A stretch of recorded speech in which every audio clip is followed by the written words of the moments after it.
my very best to get this job that I so crave. Welcome back to the Fanzone debate tournament. We're here for match number 2. We got the number 2 seed Jacoby Bancroft going up against the number 15 seed Adelaide Spence. Very much looking forward to this match. Kirk, you're here on the judging desk. How you doing? And what do you think of the matchup? I'm doing all right. Yeah, going to be a fun one. Jacoby and I have debate history, and obviously former champion, knows what he's doing. But I've talked to Spence a lot about debate as well, and I know they take this seriously, and they want to win. So if they could pull this off, I mean, major launching point for their career debate-wise. So we'll see what happens. So it'll be fun. Yep, and across from Kirk, we have Brian Michaels. Brian, welcome back to the show. That's Cody. That's not Brian. Cody, how's it going, man? And are you excited for the matchup? This is your first time judging since the last time that the three of us were on call together, I think. Yeah, last time we were on call, I had a lot better experience than the first time we were all on call together. We'll fully admit that. I do also have debate history with Jacoby. He once told me I was an idiot during a debate, and I about lost my mind. So that's not good in this favor, but I'm going to completely be unbiased. I think this is an interesting matchup. I've considered Jacoby top 3 in this league of debate, if I count myself, and I'm cocky, so I will. Top 3, I consider, and Spence is like a wild card that I think could throw Jacoby off of his game. So this could be like one of those that goes to the final question and Jacoby's like, what the hell's happening? Because he's better, and he's been a champion. So I don't know. It's gonna be interesting. It's like me versus Coho. So we'll see what happens. Yeah, I'm excited for it. Let's start by talking to the lower ranked player today, Adelaide Spence. Adelaide, it's been a while since we've seen you in debate. Well, not that long, I guess, but it's been a minute. This is your first match of the season.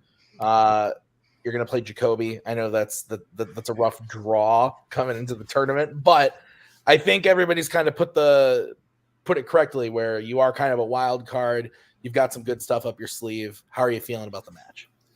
To quote myself in the chat like 20 days ago, fuck. Yep. I don't feel great. That being said, Jacoby, Cody mentioned throwing earlier. I hope you do, because I've got like $5 on me. I'll make hella profit if I win this. That might be illegal. I don't know if we've legalized gambling in trivia, but I could use the money. So just throw some questions. Why not? All right, let's bring in the higher seeded player, Jacoby Bancroft. Jacoby, former champion, but your last couple matches haven't quite gone your way. Looking to maybe recapture some of that magic. I believe your last match you did play Cody in a very good match, though, nonetheless. So you tend to have that thing where you come in and you're like, oh, you always say, I'm so nervous. Oh, this is crazy. And then you get into it and you start yelling and screaming and doing well. So how are you feeling going up against Spence?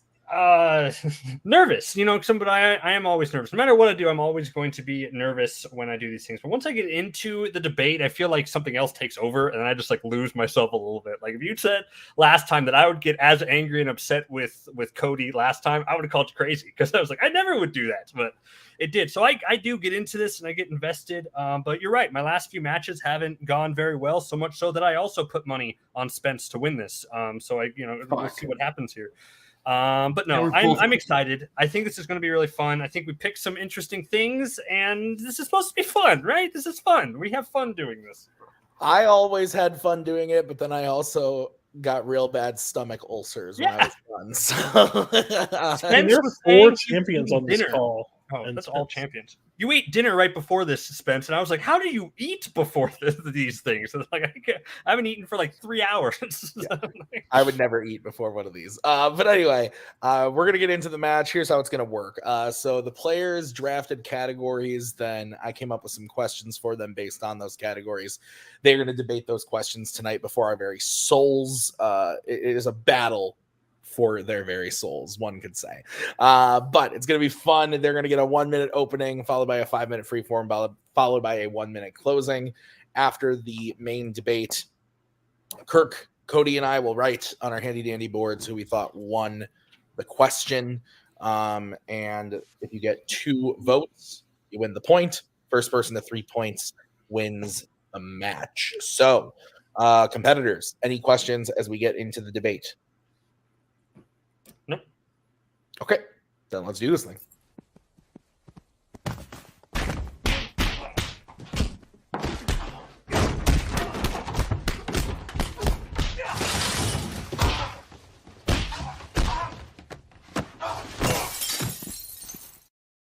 All right, first question is going to come from the category of American Spies. This was drafted by Jacoby. The question is, what is the best Benji moment in a Mission Impossible film? So, Jacoby, because you drafted this, you are going to get to kick this off. You have 1 minute to open your argument. When you start talking, I will come in to give you a 10-second warning. The Mission Impossible franchise at its core is really about one thing. Ethan Hunt's doing insane feats of awe-inspiring athleticism while his support team helps him with the logistics. And Benji is hands down his best support player. Benji is at his best when he's actively helping Ethan accomplish his impossible missions and not just sitting around as a helpless passenger, which is why Benji's best moment is Benji helping Ethan run over a mile to rescue Julia while in Shanghai in Mission Impossible 3. Not only is this moment the perfect encapsulation of Benji's value to Ethan's success by highlighting Benji's skill, his humor, his bravery, and his loyalty to Ethan, but also Benji is so good in this moment that is what proves Benji has what it takes to transition from a small side tech character to the most important team member Ethan could have. So by far, this is the best Benji moment. All right. We're going to move over to Spence, who will have 1 minute to open when they start talking.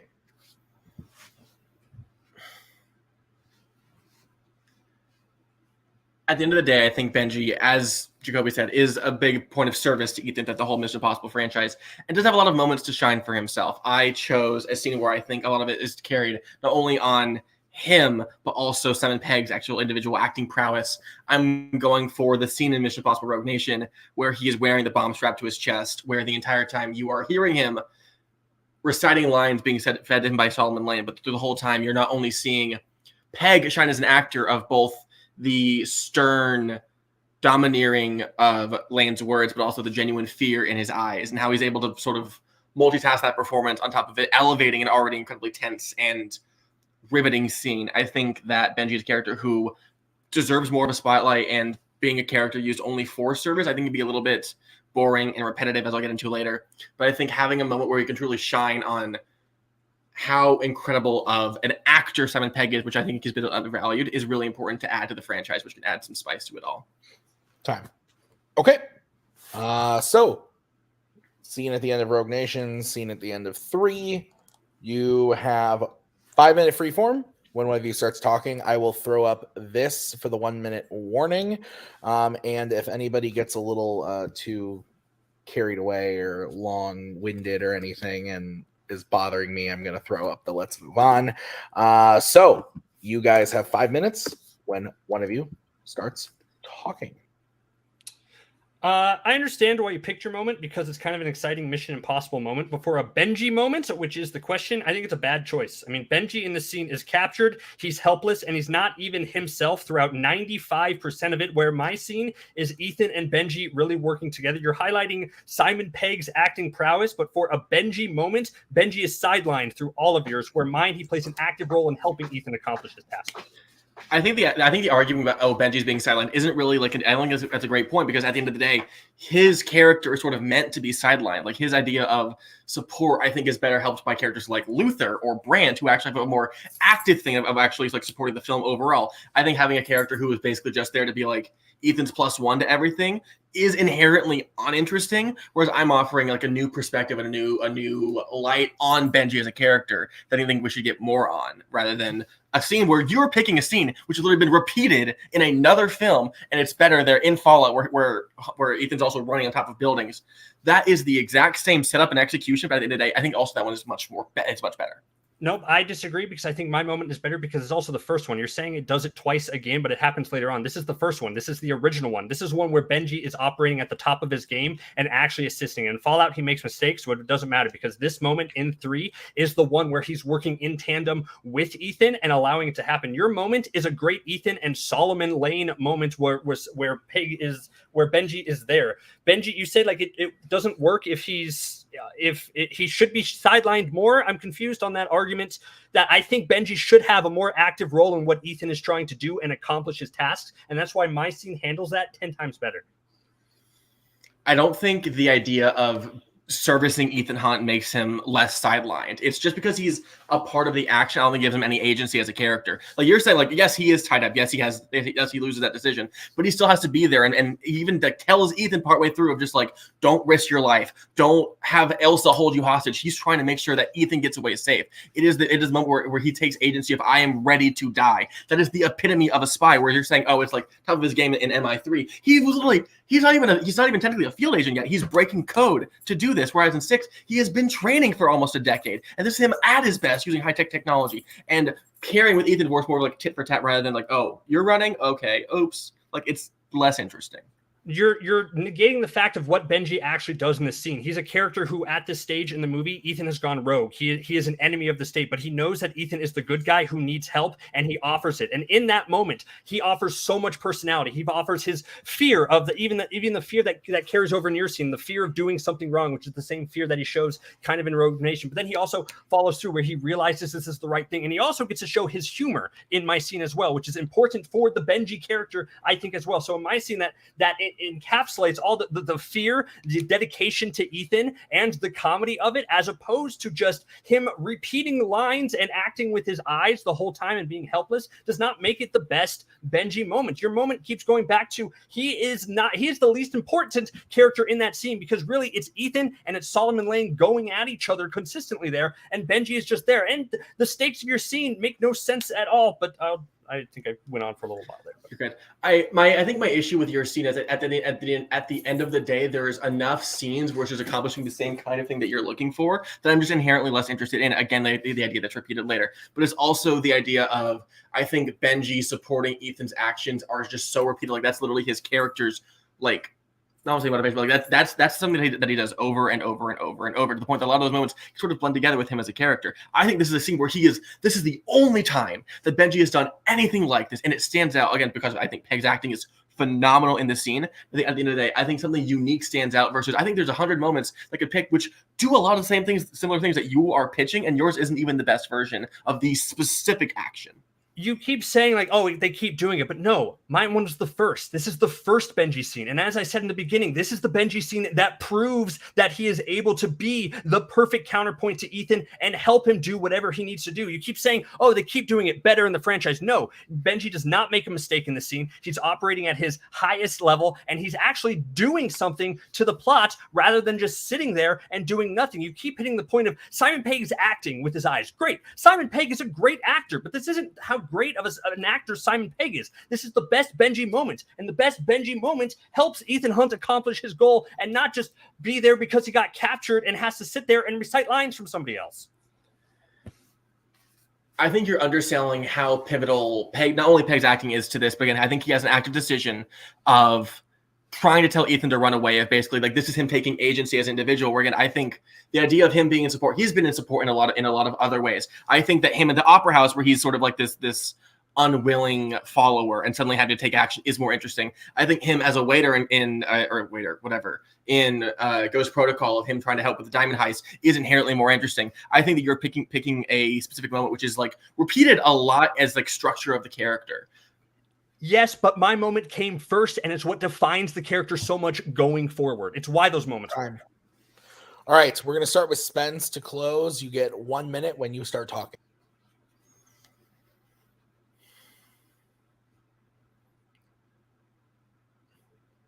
just because there's an originator of something doesn't make it inherently better. I think that Benji is a character who could be very repetitive and is probably like one of the weaker parts of the franchise in the idea of he keeps doing the same thing, he keeps supporting Ethan over and over and over. I think a character fully designed for the support of someone else is inherently uninteresting. I am picking a moment which is truly focused on Benji as an individual, of him actively trying to help tell Ethan to run away and to stop repeating this cycle of him constantly putting himself and other people's lives in danger and says, let me die and run. Simon Pegg is an amazing actor. The way that he repeats those lines while being Lane and Benji is incredible. But at the end of the day, the reason that this is the best Benji moment is because it's the true and it's the single and only time that Benji has tried to have the motivation of a singular person and says, I am not letting you make a decision for me. I need you to run and be safe. Time. Okay. Ending about 10 seconds early. Let's bring in Jacoby for their closing when you start talking. If you ask the question, what does Benji do in each of our scenes that make it the best Benji moments, then I think the answer should be clear here. In Spence's scene, Benji does nothing besides be a liability. And any argument that Spence's scene highlights that Benji is doing something singular for himself is just kind of weird. I don't see the argument there that makes the best individual Benji moment. His moment is a great Ethan versus Solomon moment, not a Benji moment. My moment of Benji guiding Ethan highlights perfectly how well these two characters work together. And it allows Benji to show off the best parts of his character, his hilariousness, his personality, his expert skills, his heart, and his loyalty to Ethan. It sets the foundation for the perfect Mission Impossible formula of Benji helping Ethan on a technical side while Ethan does something insane, and it allows both Ethan and Benji to shine separately without taking anything away from either of them. This is by far the best Benji moment. Spence said that this is the weaker parts of the franchise. Benji is one of the best parts of the franchise, and it started with this moment. All right.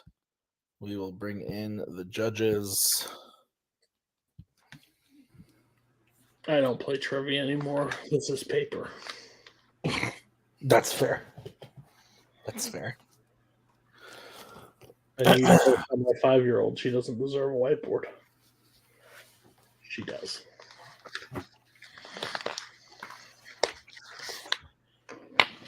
Can I hear the question? Oh, it's on the. Oh, dang it! Now you're learning my favorite part about judging. Yeah, right. All right. Judges ready? Yep. Kirk's muted, but I'm assuming he said yes by the way that he lifted his board up. Okay. Yes. I'm going with Jacoby. I think that Spence's tactic here was interesting, and at first wasn't really selling me on the. I thought Jacoby did a great job of kind of tearing down Spence's scene. Spence actually started to kind of win me over in the closing. I thought Spence's closing was really, really strong, but at that point, Jacoby had kind of just battered in why his moment was so much better than Spence's through the foundation it lays for the character and all the stuff Spence was bringing up about like, oh, it's done later in the other movies, like in Fallout, and Jacoby said, well, yeah, but Benji makes mistakes at that moment and he's perfect in this one. So I thought that, like I said, Spence had a really strong closing, but it was a little too late for me. I went with Jacoby. Kirk, where are you going and why? This was a really tough one. This is honestly like one of the toughest rounds I've had to judge in a while. I feel like they both because they both came at it from a different angle. Yeah. Jacoby was coming with what makes like pure Benji like the best of pure Benji, and Spence was arguing, what's a unique moment that stands out from what Spence is talking or from what Jacoby's talking about. By the slightest of margins, I went with Spence, just because I think that Jacoby gave me a lot, but I just like Spence's take on it, that this was something unique where he was showing agency. We haven't seen this before, where he was, being the spy, he was willing to die. So it was super close. It was borderline coin flip, but I think I just got a little more. If it was what makes Benji great, Jacoby wins. But for this question, Spence just barely eked it out. Okay, Cody, where did you vote and why? I think that vote has something to do with Florence Pugh, but I can't put my finger on it. What I will say, I don't fully agree that this was close. I feel like, well, I should say it matters how you took the argument. I didn't take what Spence was saying as like I thought the closing was good, but I thought what they were building on was like sand. Like I don't think there was so much to hold on to because I was thinking his performance and like the battling and not thinking that character and that thing sets up Benji because there's other characters that does Benji's.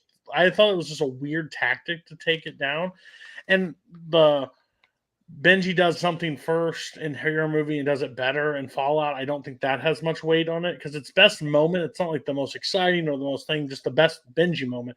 And I think the person that gave me what Benji would do in a scene and like back and forth, I think it would be Jacoby.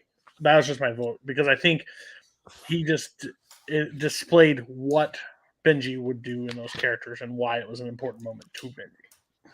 Okay. So Jacoby wins point number 1, but we're going to move on to the second question, which was drafted by Spence in the category of musicals. The question is, what Best Picture winning musical has the best songs? So Spence, you get to kick this one off. You got 1 minute when you start talking.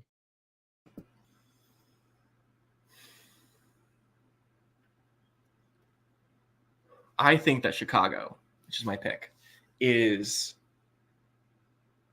really interesting because I think that the films, the music, everything that ages the best is films that are set in a period because it's already sort of aged a bit. And as you get older and as things go on over time, I think there is an inherent quality which lasts over time. And beyond that, I think you have some incredible talents. I think that a lot of the times when you cast a movie musical that sometimes the actors you cast as singers aren't really great, but Catherine Zeta-Jones is amazing. I think that Renee Zellweger is a perfect Roxy Hart. John C. Reilly's rendition of Mr. Cellophane is maybe one of the best to ever been done.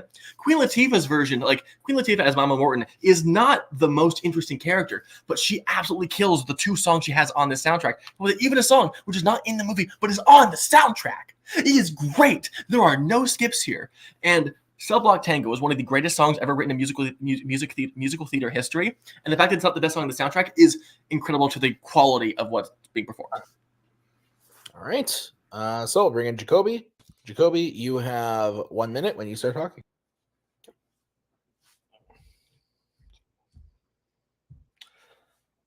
I think this is a hard question because we have to argue what makes the best songs in a Best Picture winning musical and how do you objectively or even subjectively do that? Well, the way that I approached this question is by thinking about what film musical not only delivered fantastic, memorable, catchy, important, beautiful, soul-inspiring songs consistently across the board, but also had those translated effectively into the film adaptation. I think that's the best criteria for this question. Both of our choices are famous musicals for a reason, but which one has the better, more diverse, more important songs that serve the story effectively and hired the best performers to do the songs justice? Well, that's West Side Story, and I don't think it's close at all. It is iconic for a reason, with the songs representing such a breadth of different feelings and emotions, and a lot of them, like Tonight, America, Maria, and others, can arguably be put on the list for best musical songs of all time for all these different reasons, and that is why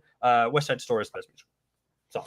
All right, Chicago versus West Side Story. 5-minute freeform when one of you starts talking. Yours isn't even the best version of the West Side Story soundtrack. Like, I know that's not eligible, but you were actively picking a soundtrack, which is like, if I want to go listen to it, I'll go listen to the other version. Until El Gore decide, every single song sans El Gore on the 2021 version is better than the 1961 version. I disagree. I think it's that timelessness that you mentioned in one of your openings. The timelessness of the factor of it starts with the original film adaptation, and that comes from the original. You get the heart, you get the soul, you get the passion, and you get the beauty from the original film. Chicago songs are all one note, in my opinion. They are mostly catchy, sexy jazz tunes, and that's it. And yeah, catchiness is important, but West Side Story songs are catchy and work to service the story and carry so much heart and passion behind them. You feel all the heartbreak and the love behind these songs, where Chicago, you get none of that. I think that saying a soundtrack falls into a genre is not a bad thing. Musicals can have genres. Jazzy musicals are incredibly rare to find. You have this and Ragtime and Hadestown, and that's basically it. The fact that you are having such a unique sound in musicals is so hard. I love Stephen Sondheim. This is not some of his best score. If you're counting like the soundtrack as a whole, the overture is actively annoying. The sharp swells of the violins actually makes for a bad listening experience. On top of that, I think that Russ Tamblyn in the Jet song is actively annoying. I think that he is aggressively New York in a way that's not intuitive to a performance or good to listen to. I think on top of that, I'm sorry, I'm taking up too much time.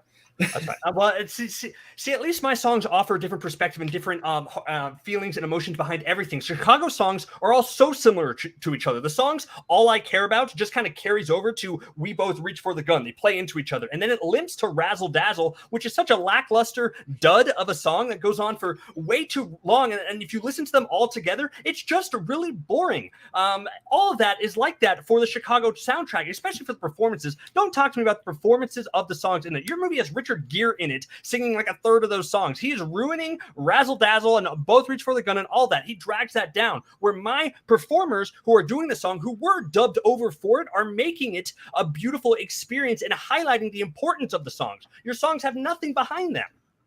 I think, number one, I think Richard Gere is a bad dancer, really good singer. I wouldn't discredit just because he's a bad dancer that it impacts the soundtrack at all. Also, I think that you slandering All I Care About into We Both Reach for the Gun, that is a musical motif. That is Billy Flynn's character. His character has a theme and a pattern to the music that is repeated in songs that he is featured in. That is good musical writing. I think that, again, this is one of Sondheim's lesser soundtracks. And at the end of the day, there are songs here that are actively annoying. And I think that your film, even your idea of, oh, yes, they're dubbed over, whatever, that is not good to, I think if you're sitting there and you're like, oh, I want to relive the magic of the movie. If you love the movie, you're getting like a bastardized version of it. You're not getting Natalie Wood. You're not getting Jim Bryant. You're getting dubbed over versions of them. You're not able to re-experience the joy of the film through the soundtrack. The question is the best songs of the musical, and my songs are inherently better because they are offering something more to you to listen to. The Chicago soundtrack basically boils down to, I kind of want to be famous and I'm a little jazzy while doing it, and they all carry that sort of thing. Yeah, as you said, the Chicago songs carry a similar motif across all of it, but when it all sounds boring like that and it doesn't offer any variety, then it brings it all down. Look at the variety of the songs. The Maria and Tonight are the most powerful love songs of all time. G. Officer Krupke highlights the fact that these boys are in a troubled society. America highlights the immigrant issue in America and how tough it is for them, while also being really catchy and exciting. All my songs do something and are more important than anything Chicago offers. You can say all these things, and I think at the end of the day, you're still not pitching the best soundtrack. Why would I go out of your way to listen to your soundtrack when Rachel Ziegler, Ariana DeBose, Mike Feist, the guy who plays Ricardo, Bernardo. I think that all of them are better performers. There's a better listening experience and a different soundtrack that you can be listening to. Whereas I think the idea of diversity, you are literally just putting down the idea of a theme or a tone or a genre of music. I think you're overreaching when you're saying that a soundtrack needs to expand multiple genres just to make your individual listening experience better. I'm not arguing for best soundtrack. I'm arguing for best songs. And the songs in West Side Story are these beautiful, powerful, important songs, while Chicago songs offer nothing. They're catchy. I agree that Cell Block Tango is a really catchy song. What does that do for anything? Nothing. My songs offer the variety. They're all over the place. They offer something different. And the foundation behind them are so much stronger than anything Chicago does, which just kind of is a fun jazz thing to listen to. They're okay songs, but that doesn't mean there's anything there.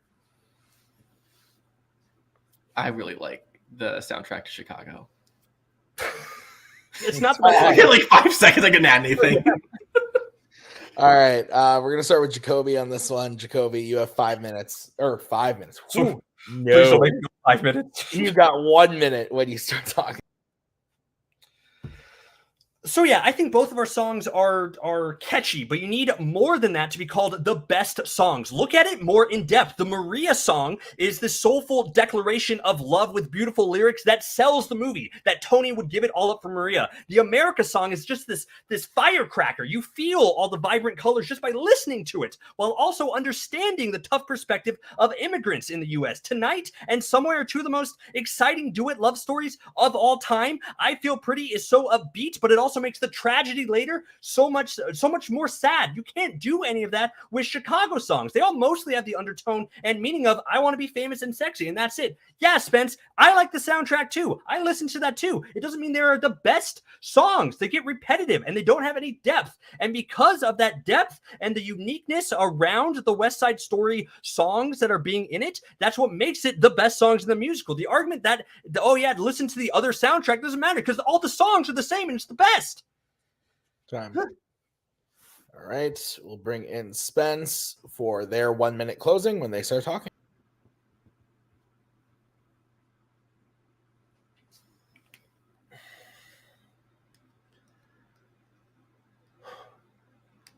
I think that you're arguing a reductive point of saying that an album sort of repeating itself and takes away from the overall quality of the individual songs. I think that's inherently not true. Individual songs can stand out without being like repetitious of a genre or a kind of music. I think that you are arguing for Sleeping Song have like maybe fifth best musical, and again, there's a better version of it. And I'm going to sit down and I'll listen to some amazing songs. I'm going to listen to when they're performed better, when they're performed by talent who I can actually see on screen versus people that were dubbed over because they hired bad musicians. I think that the diversity of the soundtrack that you're looking for is not inherent to what you are arguing. I think that the best individual songs are to a musical, which you are not hearing that type of music. I think that Funny Honey, When You're Good to Mama, Cell Block Tango, We Will Reach for the Gun, they are different enough that they can stand out without being like, oh, samey, that's inherent to your argument. I think that is not true. Just because the movie or the musical or the soundtrack has a consistent tone doesn't take away from the individual quality or enjoyment of the overall everything. Also, Candor Neb's best musical, nothing matches its quality.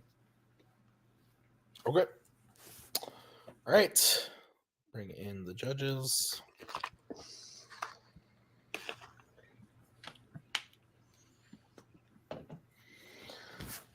All righty then. And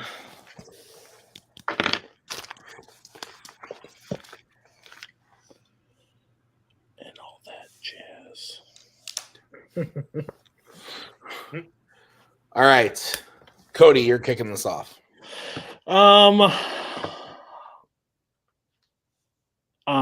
So this was interesting. Because Best Picture winning musical has the best songs. It's not the best who like sings them for, like there's a lot that you can take into credit of this, but if you just break down the songs, it was like a lot of albums and a lot of like the best version of this comes from someone else. I don't think that matters when it comes to best songs. Like if somebody else is singing it, okay, but I know you're taking it from this. If it's still good, it's still good. I had to go with JB, not Justin Bieber, Jacoby Bancroft, because I just feel like though there was a part where it was like completely lost. Like it was a complete loss in both people's side. And then Jacoby took like a minute and said, America, Officer Krupke, blah, blah, blah. This meant this meant that. Tonight, I feel pretty like laid everything down on the table and just was like, this is why my songs are. They travel this way and that way. And I'm like, that's exactly what I wanted to hear, why it's the best songs, because I think that was the most time spent on the actual songs. So Jacoby got my point for that. The patchy part in my beard is really coming out tonight on this. Looks good. Looks pretty rough. Good. Weirdly enough, I also went with JB. That's all I wrote on my board as well. That's usually my go-to is the initials on the second one. I feel bad for Spence because I think that they did their best with what they had. It is a tough question. But when you draft like best picture winning musicals, there's only so many to go from. And so I think they did the best they could with the movie they had, and they actually, like, to be completely fair, I've seen Chicago. It's been years, but they convinced me that Chicago has good songs, has good performances, and whatnot. But I think Jacoby just at its core laid out, and I was waiting for Jacoby to make the point, and he finally did, of saying the songs are the same in the 2021 movie. So just because they're performed by different people doesn't matter. And he finally said it, and that kind of sealed the deal for me on like, yeah, he's right. The songs at their core are what the question is about. So I thought both did well, but I think Jacoby just etched it out. So Kirk, your vote doesn't count. Where would you go and why? I also went with Jacoby. Jacoby said it best. Is a tough one because it's very subjective, but I drilled down on the same thing Cody did, where he broke down like, this is why this song matters. This is why this song is important. This song has, life beyond the musical to it. Where I don't think Spence retorted on that or gave me anything similar with the Chicago songs. I was getting names of songs, but I wasn't hearing, why those individual songs were great, like Jacoby was giving us. So, and I also did think Spence got a little lost in the weeds with the 2021 version, focusing on that a little too much. But it was well fought. But I think Jacoby just, in a difficult question, was able to give more ammunition. Okay. All right. So we're going to move on to the next question. Spence does need to hit this in order to stay in it. It's an interesting question. I kind of want to see what Kirk's reaction is going to be when I say it. It's in the category of actors and actresses. And the question is, what actor or actress is way too overpraised? Oh, man. All right. So, Jacoby, you drafted this. That means you get to kick it off. You got 1 minute when you start talking.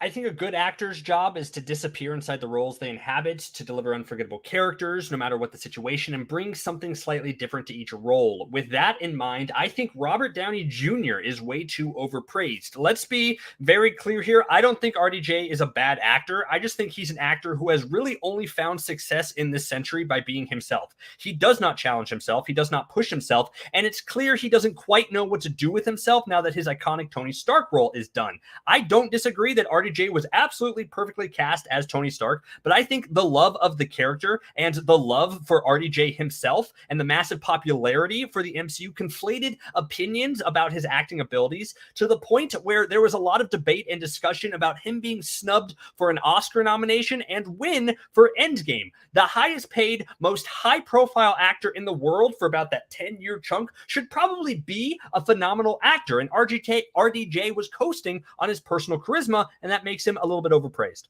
Time. Okay. Spence, we're going to move over to you. You got 1 minute when you start talking. Don't you love actors who have charisma? What if I offered you a 6'4" walking stick who just plays the character of Sherlock Holmes for 10 fucking years? Benedict Cumberbatch is an inherently uninteresting actor who I think doesn't offer really a lot of interesting performances. Again, I think it's not a movie, but I think that he has inhabited the character of Sherlock Holmes into every single performance he has ever given. He has no range to speak of. He is just dryly quippy and doesn't offer a lot of depth into his roles. I think he's also an actor who is very replaceable. There's not a single film I've seen him in where it's like, yes, that's the perfect actor for that. No, he's an actor who I think has not a lot of range. Like, he is a very flat one note in personality who I think in his better performances, quote unquote, benefits more from strong writing than strong individual performances. Downey Jr. He's fucking great. I don't have anything else I can add, but yeah, Doctor Strange in the Multiverse of Madness is great. I think y'all should watch it again. That's it. Yeah, just being a dick. Interesting. At the end of that was weird. Thanks, Spence. 5 minute freeform. Go. Who started last time? Did you start or I start? I think you did. Okay, so go ahead. Yeah. Yeah, I think Robert Downey Jr., like you said, he has natural charisma. I think that's important for an actor to have, to the point that, like, you mentioned Iron Man. Yes, he's great for that. The point that he had to literally improvise all of that based off of his own natural ability to act and be someone beyond himself. I think that's incredibly hard for an actor. I think improvisation is inherently underrated as a performer. Yes, but I'm saying that what it did when he played this role for himself, that was all he offered there. All your arguments about Benedict Cumberbatch not stretching any sort of range is preposterous to me. I mean, the 2-time Academy Award nominated actor for very different roles as Alan Turing and the Power of the Dog cowboy thing are drastically different roles. And yes, he may bring a serious kind of cockiness to his roles, but he does it with a variety of every different ways. Every role that Robert Downey Jr. has brought into this has always been the same Robert Downey Jr. So the fact that you saying that Benedict Cumberbatch doesn't have the range, I think is a little crazy. both of the noms you named for him is just a twink who hates his sexuality. Robert Downey Jr. was nominated for playing Charlie Chaplin and the black guy. There is not anything close to similar to that. I think beyond that, he also has performances like Kiss Kiss Bang Bang and Zodiac and Hearts and Souls, which are drastically different performances from what you think of him as a natural charisma Iron Man guy. Like, I think there's so much more to ask of for those roles than Benedict Cumberbatch, who I don't think has elevated any of the material that he's been given. Robert Downey Jr. is doing the Tony Stark in everything because he is RDJ. RDJ is Tony Stark, and Tony Stark is RDJ, and that plays through in all the roles that he gets to play himself. And that has proven that when he tries to stretch himself in a more serious thing, like Doolittle in The Judge or like Due Date, that he kind of either does the same thing or he does something terrible. Whereas opposed to Benedict Cumberbatch, who also has kind of a quirky, arrogant self thing that Robert Downey Jr. also has, he is able to stretch himself and do more interesting things. The fact how you described both the Oscar nominations, but the fact that they are kind of similar in the same, but are also two very different versions of that same character, prove his range and prove why he should have been nominated, and prove that he is not overpraised, that he is a cherished actor and deserves to be so, while RDJ has struggled to do anything else after the MCU because he can't do anything else. I think you're focusing a little bit too much on the idea of just like, oh, it's Cumberbatch is like, oh, the same character, but the range is like, no, it's just like a little bit more openly depressed. I think that Downey has the ability of just like he's been pigeonholed into one role for over 10 years. But I think you're overlooking the fact like he has the build of a great character actor. He has bit parts and Good Night and Good Luck. Chef, I think that him and The Judge is underrated. He's not leaning on that natural charisma. He has so much more to offer in the range of an actor, whereas I think Benedict Cumberbatch has had a shorter history of film for him to prove himself. And his idea of bit part is 1917, where it's just very stern and stoic of like, get the order. That's not an interesting actor for me.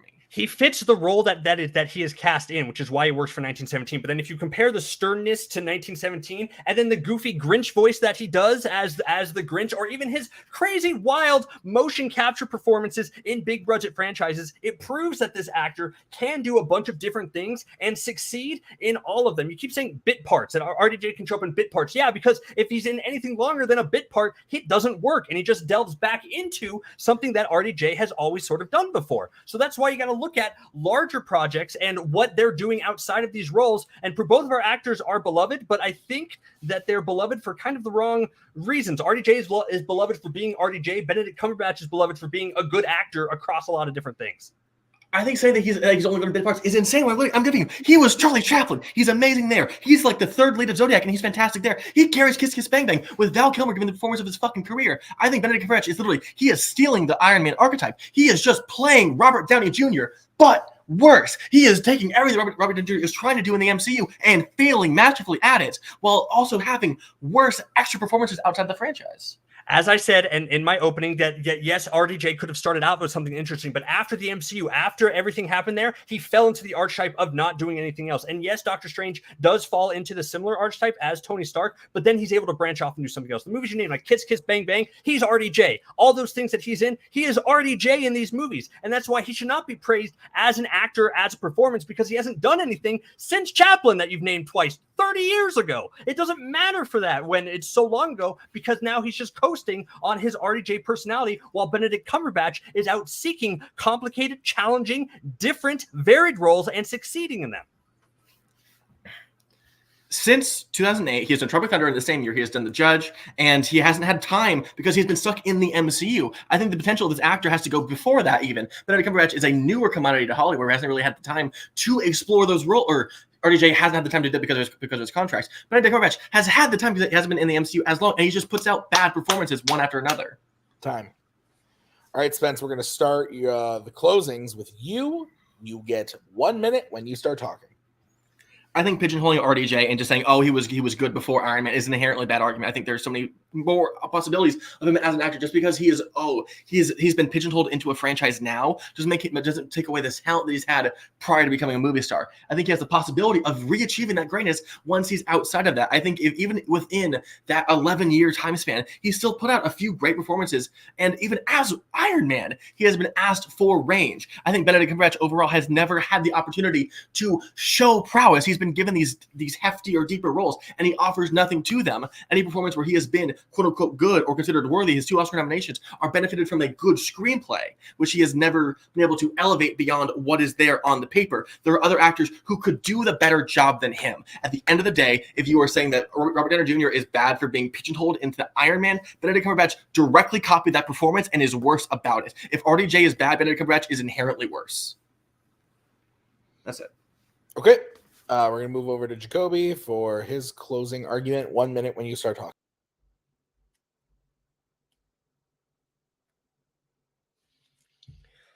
Having RDJ and Cumberbatch against each other is kind of great because this foundation is, you can use their MCU characters as a base and then build out to examine their acting abilities to see who's really overpraised. Both Tony Stark and Stephen Strange are like these arrogant geniuses striving to be the smartest quipsters. Yes, and both actors played this part perfectly and were praised for it. But outside of that, RDJ was the same character and personality in Kiss Kiss Bang Bang, in his Sherlock franchise, in Due Date, and proved how mediocre he was when he tried to stretch himself in more serious, straightforward dramas like The Soloist, The Judge, and the awful Doolittle. Cumberbatch has successfully stretched himself to Oscar caliber movies and performances, playing intense, sympathetic, kind of tragic, scary roles, but also knows how to make goofy popcorn franchise films with motion capture performances, as well as voice work for multiple animated projects where he's different in everyone, yet still incredible. We have let our love for RDJ the person, and even like Tony Stark the character, overshadow the fact that RDJ has had trouble doing anything else, and that's why he's overpraised. Benedict Cumberbatch has taken that archetype and expanded on it better.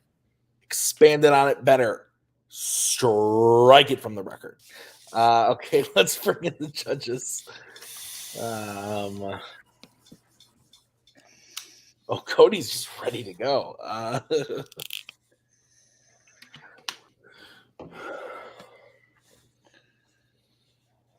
think Kirk's still deliberating. Yeah, I am too. Hold on. I'll take more time. I'll change my vote. Oh, man. This is a very interesting question.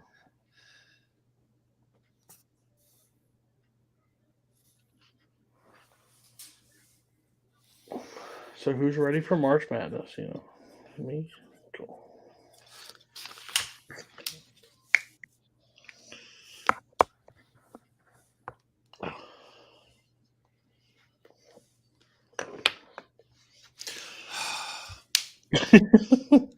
Oh, man. This is a hard one. Are you ready, Tim? Yeah. Yeah. I know I'm not going first, but I do want to point out that in the middle of the fight, I wrote on the corner of my board Doolittle because I just think the fact that movie exists is fucking hilarious. I saw it opening day at like 9 a.m. with Maggie and Tyler Butler, and it was a magical experience. He climbed in a dragon's asshole. Kirk, you were kicking us off on this one. Okay. Sorry, buddy. No, it's fine. This was tough because we got into a lot of different discussions about these actors and who they are and what they can do and when and why they do it. There was a lot of focus on who was overpraised and why or why not. Again, it was tough, and I could have went either way. But what I ultimately would do, I ultimately gave to Spence because I think Jacoby's one argument was that RDJ is overrated because he's one note in MCU. And I think Spence did enough to shoot that down. And once that was gone, Jacoby didn't really have anything left to hang his hat on. So I don't think it was a great fight either way, but 49-51, I'm going with Spence. Cody. So I thought this was a really interesting question. I'm so glad you wasted your ammo on this one and not on one of my fights. So I appreciate that. Because this is tough. I don't think it's a bad question. I think it's a tough question. Yeah. We got into the thing of like who's a better actor, like, and who's done like shit and who doesn't, like who gets praise. I think what ended up happening was because I was going to ask you for clarification, but since it's not in the question, I have to go off of, like, is this for a certain time period? Because Jacoby smartly focused on the end of Junior's career at this point and didn't focus on the 30 years prior, like the 20 years prior, which I didn't know if was a great idea. But, like, I think Spence was able to sell it. I voted for Spence, just to clear the suspense. Spence was able to describe, like, the career and the performances that maybe have led to the praise that he gets, but not, like, it may not to the level of over. And I think it's hilarious that these are the two that are going against it, because they're exactly the, like, in the MCU, like, where you could lean. I thought it was a little close, but I wish it was, like, more focused on, like, I wish Jacoby would have, instead of, like, talking about, like, Doolittle and the thing, he would have driven in the fact that in game, he gives the same performance he has since Iron Man 1, and they're thinking that's Oscar worthy. Like, that's crazy. If that would have been, like, the driving point of the praise, and the if he would have focused maybe on the money and stuff like that, I think that would have been like, this man walks around and can do anything because of the name of Iron Man, not what his past works as, and that's why his praise is so high. I just think it was a misstep on we're focused on works and acting ability instead of praise. Mine is less dramatic at this point because I put I hate this at the bottom because I don't know, maybe I misheard it or everything. Like, Kirk was like, I thought it was bad both ways. Like, I thought it was pretty decent, and so that's why I struggled. So I said I hate this, and I voted for Spence. Which Spence got a clean sweep, which is insane. But no, I thought it was good. I think both players did really well. It was 41 or 49-51 for me too. It was just, I thought it was good.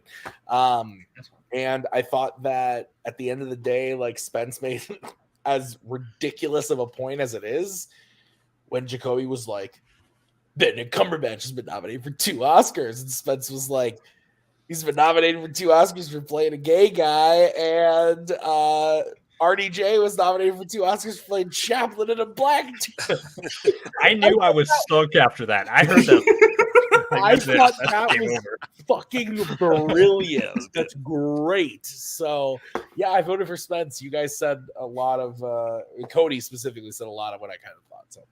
So, Spence gets the point, which means we're moving on to the final question of the match.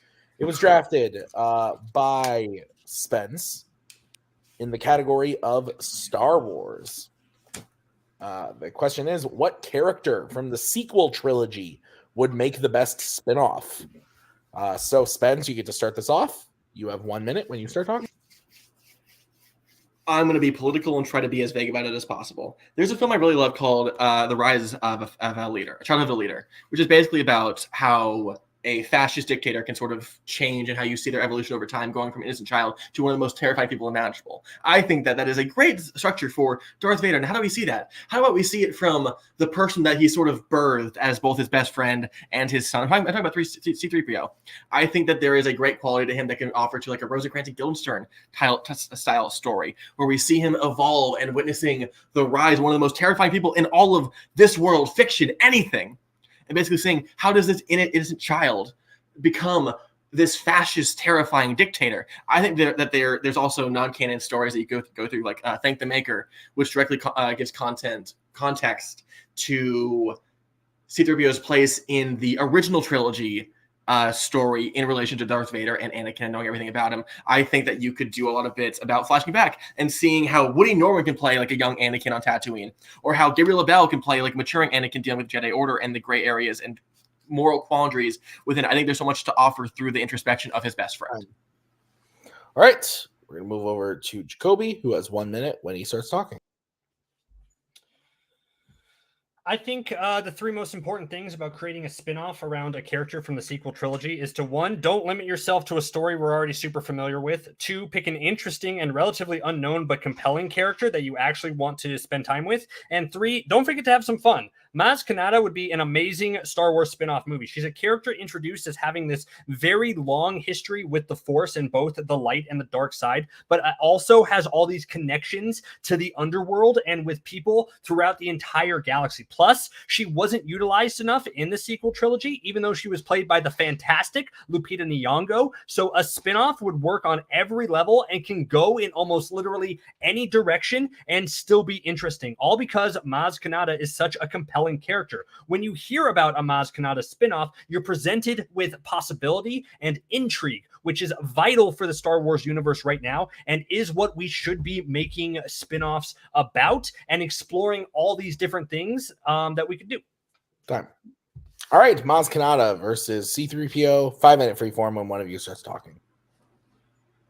You picked a character who has not only been mined and utilized to death in like 10 movies already, but also showing us his past, present, and future already. But you also picked a character whose main trait and personality quirk is to be incredibly annoying and a worrywart and a complainer. C-3PO only works in small doses, and a spin-off centering around him would be unbearable. Plus, your pitch is that it's telling the story we've already told with Darth Vader.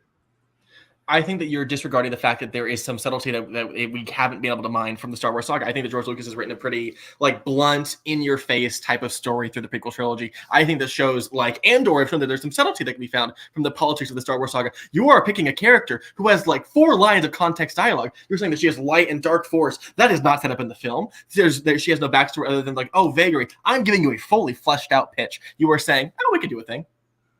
I'm giving yeah, exactly, Spence. I'm giving a character who we haven't been mined and we could learn more about. She is 1,000 years old and has this great history with it. If we wanted to, we could get out of this 60-year period that Star Wars keeps telling stories about and tell something 1,000 years ago at the birth of the Jedi and the Sith. And that's interesting, as opposed to whatever you're saying about C-3PO, who is an annoying character, by the way, that's why he's a side character, because he's not a main character. And the fact that you want to explore Darth Vader more? I think it's exploring Darth Vader, who is one of the only characters who really matters in the franchise, who carries the dramatic heft of everything in the universe. You're picking someone who has no context, and you're saying like, oh, we could do literally anything. I would love like a more specific pitch about what you want to do with her character, because I think that this version of C-3PO, who you're saying, oh, is annoying, we can do anything. We like this is a character who has evolved over time, has existed for over 60 years, who can have a change of personality, who can have some new depth to their character that we're not getting because they're sidelined the entire time. I want to know what from Maz is inherently interesting as a lead character in this movie.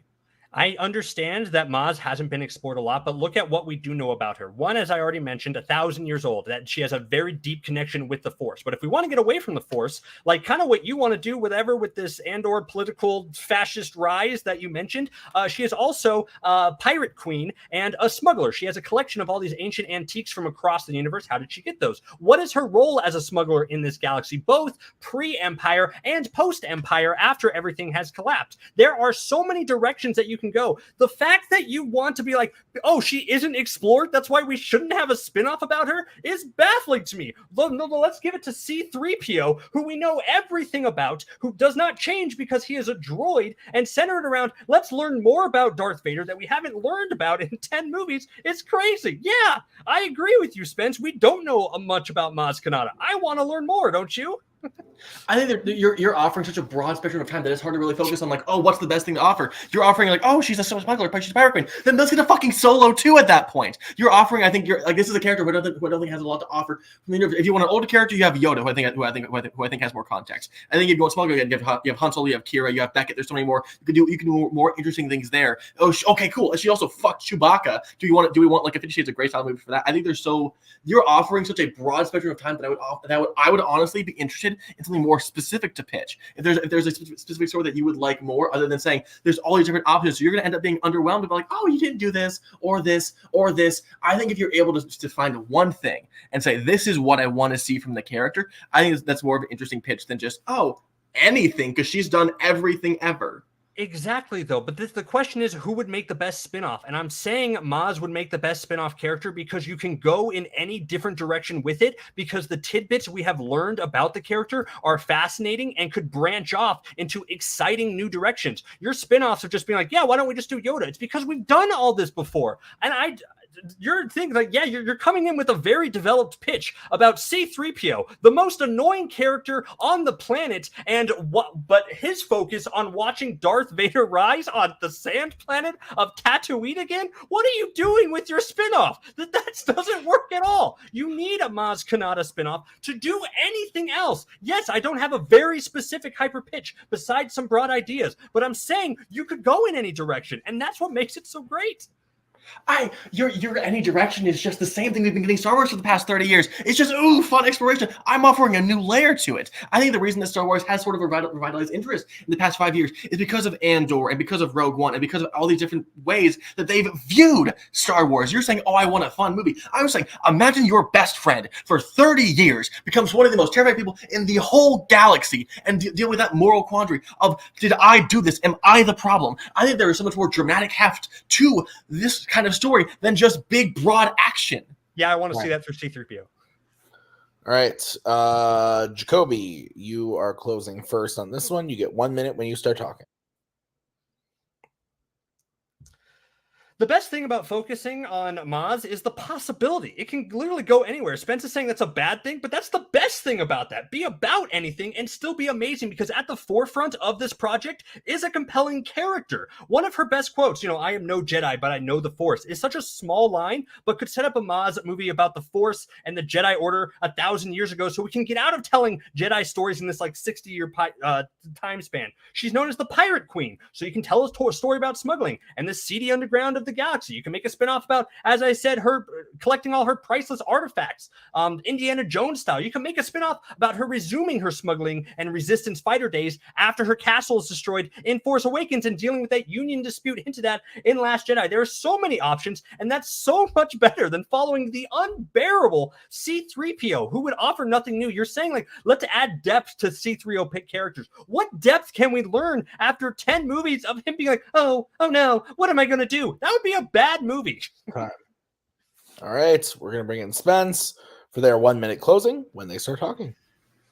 Number one, Jar Jar is more annoying. Bad take. Number two, I think there's something inherently more interesting about diving into a universe that we've already explored so much and getting a new perspective on it. I think, what if C-3PO's anxiety comes from the fact that he feels regret and shame from not stopping one of the most terrifying things you can imagine? I think that there is so much more that I think that the idea of taking a character who is so vague and so unexplored, you have no idea where to go with her. You're not even offering a concrete pitch to this because you're saying, oh, anything is possible. Then you can do that with any character. You could offer a new character. Maz has no individual identity for you to argue about. I'm offering C-3PO and literally leaning into his entire being and saying, where does that come from? Does it come from the regret and the feeling of failure of your fucking father becoming Space Hitler? That is so much more possibility as a story that you are falling into the same comfort traps of every single Star Wars story ever told outside of the TV series from the last 2 years of, pew pew gunfight stealing shit. That is not interesting. I want new things in the Star Wars franchise. Time. Okay. We're going to bring in the judges. All right. Who goes first? You? Yeah, I go first. Okay, because I have a lot to say. You're going last. Oh, Kirk, can we trade? All right. Judges ready? Yeah. A question for the panel. Am I the only one that thought Andor was kind of mid? I haven't watched it. I haven't watched it. I thought it was So, kind of yes. I thought it was kind of mid. I thought Nick loved it.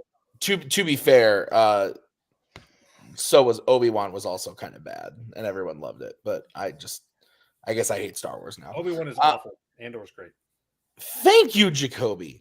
Yeah. Thank you on the Obi-Wan thing. I think it's really bad. Okay. The colors are cool. Let's just make movies again. Yeah, I like movies. That's fair. Mandalorian's great. Okay. My favorite. All right. Bad Batch is also good. I'm sorry. Okay. Here's the deal. This was weird. This was taken in a way I wasn't expecting. I went with Mr. Bancroft, and the reason why. I see what Spence was doing. And I think that's the the thing that I can sum up is sometimes the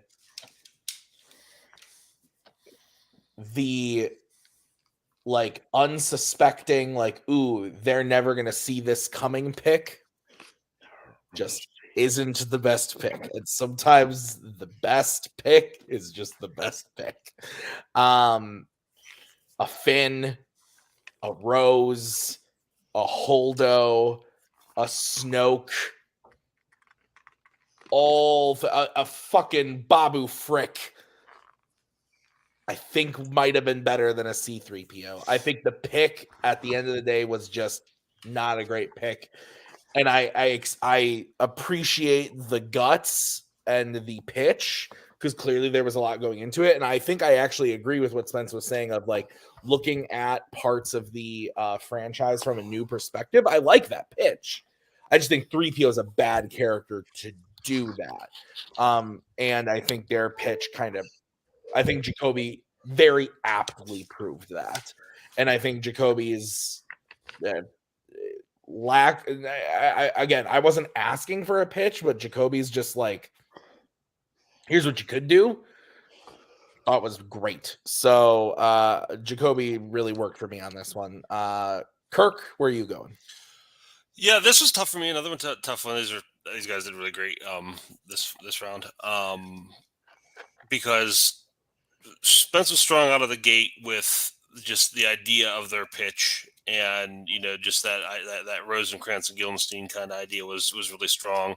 But as we went on, Jacoby had good ideas for Maz, and he didn't have a pitch, but it wasn't a pitch question, and there's a lot of possibilities for Maz, and maybe C3PO is not the best character. So I was going back and forth, and what ultimately sold it for me was during the closing. When Spence said, Maz can do all these things.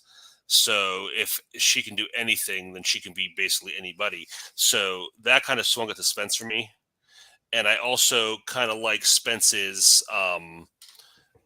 idea of, taking everything, everything old is new again, kind of take with this where we're going to get something new with an old character. And do something that we haven't done before. So, again, it was a close one. They both did well, but I just gave Spence the edge. Cody, you gotta fix your face, man. Maybe cam off. I'm sorry, I did not expect that. Like, there was a lot of things I thought that was not what I thought. So my bad. You're allowed to vote for who you Go ahead, Cody. Go ahead. So I watched a movie probably in the past year. It was called Roadhouse. And to spoil Roadhouse, there's a scene where the person Dalton rips the throat out of somebody. Jacoby entered the 5 minutes and ripped Spence's throat out, like straight, just like as somebody that debated Jacoby and got to the point where it was, hey, you're stupid. Like it was coming close. In this one, and then that's no shot at Spence. It was just how frustrated Jacoby was getting, but Jacoby was coming back with just bark because it's like we're exploring the same thing. Where yours is we're just rehashing, and Jacoby was like sitting there. And it's like you're giving me C3PO, like, and it got to a point where like maybe he deals with like self-reflection and like has to go through a counsel. Like it was like this weird like maybe I caused my father, and I thought like then I got thinking of like a counselor session. I went Jacoby Bank. I don't think it was close by any means. I just think Jacoby just like destroyed, and it was a constant defending why C3PO was the correct choice. And then Jacoby was like, my world is open. I can do like 7 spinoffs of this one character, and you're telling me we're going back to Vader in the desert, and that's just was really tough. All right, so that means your winner is Jacoby Bancroft. We are going to start post-match interviews. We'll start talking to Spence. Spence, I think you did great today. You got a clean sweep on a category that I believe wasn't it was not your category that you drafted. So that's really impressive to come out and get a clean sweep in a category like that. And then you got votes on 2 of the other questions that you didn't get points on. So I think overall a good performance. How are you feeling about the match at the end of the day? I mean, if you couldn't tell, I walked into at least the beginning. The first 2 I felt really shaky about. I had other matches going on now, and I just kept forgetting. And I finally sat down to make notes. And I'm just like, I realized I didn't pick great. That's probably where I fucked up first. I have fun debating, and I think my style of debate can work. But I also went against an opponent who arguably does the same thing, but 100 times better. So I was fucked no matter what. I'm just proud I got a clean sweep. Like, to me, that's the sign of, like, maybe I could have some prospects if I use my brain correctly before the match starts. That's fair. Is there any like choice you would have made differently or anything? Like, I know you said that you like looked back and you made some like maybe mistakes in the picking of the answers, but now looking back at the whole debate, is there anything you would have debated maybe a little bit differently? An hour before this started, I was told, what if I pitched C-3PO and R2-D2 as a buddy cop comedy, and opening it like Hunt for Red October, where you're zooming on R2-D2 and the beeps turn into Danny DeVito being like riffing and being dumb as shit. Maybe I should have gone that way. Maybe it got me some points. Oh my god. I don't. Hey, I'm rolling here. It's comedy. It's money. Holy shit. Okay. Then I just started zapping. Spence, this does mean that you're out of the tournament, but like I said, I think you played well today, and you've always played well in your matches that you've had. Is there anybody that you want to debate the next time you come back? Someone I like and someone who's bad. That's like the perfect circle. I've won against Holtzman, who's now in the top 2, 3, 5, whatever. Like, he's really good. And Joe, I was so close to Joe. If I could face Joe again, I think that'd be really fun. What if I could give you maybe like he's in the tournament, so give me like, I might have something for you, but I'll tell you off call. Tell you off call. So we'll talk after the match is done. But great job, Spence. We're gonna bring in Jacoby. Jacoby, you're moving on to round number 2. You got your first win in a minute. I was looking earlier. Like we said at the beginning, you did lose to Cody last year. And then before that, you played against Rue and lost that match. So, and then I think, did you lose to Kirk before that then? So this is your first win. Thanks for all that. I'm sorry. No, but this is a good thing. Yeah. And you played great. And you've always, like I said to Spence, you've always played great as well. And this time it worked out in your favor. You didn't have to go to the speed round. How are you feeling about your performance overall? Yeah, that's great. That was scary kind of there in the sense, like, I felt like I had that last question, but like the other questions, like thought they were really close. Like, and again, like I probably got a little bit lucky here because we know with Spence's second question, like if they had more prep time there, then that could have been bad. Like I'm sure they would have dismantled my arguments much better if it wasn't so on the fly. So that was really scary there. And I was floundering in that overpraise question like a lot. Like I had nothing to hang on to there. And then they just dismantled me at every turn for that. But it was fun. A lot. I had a lot of fun, and it was invigorating. It was exciting, and I'm looking forward to what's next. Here's what's next, Jacoby. Okay. You're going up against either the number 10 seed, Richard Schwartz, or the number 7 seed, Robert Kastner. Those are your options. Interesting. I've debated Schwartz before, I think, a long time ago. So I guess out of that, I would gladly debate either of them. But I guess since I like new people, so hopefully Robert Kastner pulls out the win. All right, sounds good. Jacoby, I look forward to seeing you in round 2. Great job today. We'll see you next time. Let's get final thoughts, starting with Cody. Yeah, I want to say I did use the Roadhouse comparison, and that's not because Spence is bad. I just thought that's how handily Jacoby handled it. I think, again, they talked about betting odds. Again, if you don't have Jacoby circled as one of the finalists in the bracket, I don't know what you're doing. He is one of the most diligent, like how he preps a question is really outstanding. I hate playing against him, but I like watching him play.